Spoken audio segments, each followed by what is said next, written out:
மக்களிடம் செல், அவர்களோடு வாழ், அவர்களை நேசி என்ற பேரறிஞர் அண்ணாவின் கொள்கை பாதையில் நமது தமிழ்நாடு அரசு மக்களின் மீது கொண்டிருக்கும் அக்கறைக்கு மற்றொரு பெயர் உங்களுடன் ஸ்டாலின்.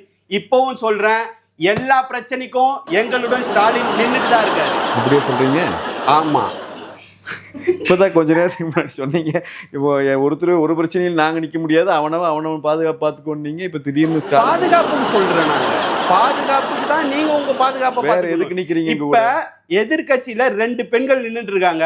யாரின் பாதுகாப்பு அடிப்படையில் இருக்காங்க அவங்க? அது வெளியே போக முடியாம ரூம்குள்ள உட்காந்து பேசிட்டு இருக்கிறீங்க. இப்போ அவங்க இந்த பட்டிமன்றம் முடிஞ்சு ஒருத்தவங்கள வீட்டுக்கு போதா செய்யணும். பாதுகாப்பின் அடிப்படையில தானே போயிட்டு வராங்க. நாளைக்கு ஒரு பட்டிமன்றம் போவாங்க அவங்க ஸ்டாலினி, எதோட அடிப்படையில போவாங்க? 2 போலீஸ் பாதுகாப்போட போவாங்க. போலீஸ் கிட்ட இருந்தே தனியா தான் வராங்க, தனியா தான் போறாங்க. இல்லன்னு சொல்லுங்க அவங்கள. அது அந்த அளவுக்கு பாதுகாப்பு கொடுத்துருக்கீங்க. ஆமா.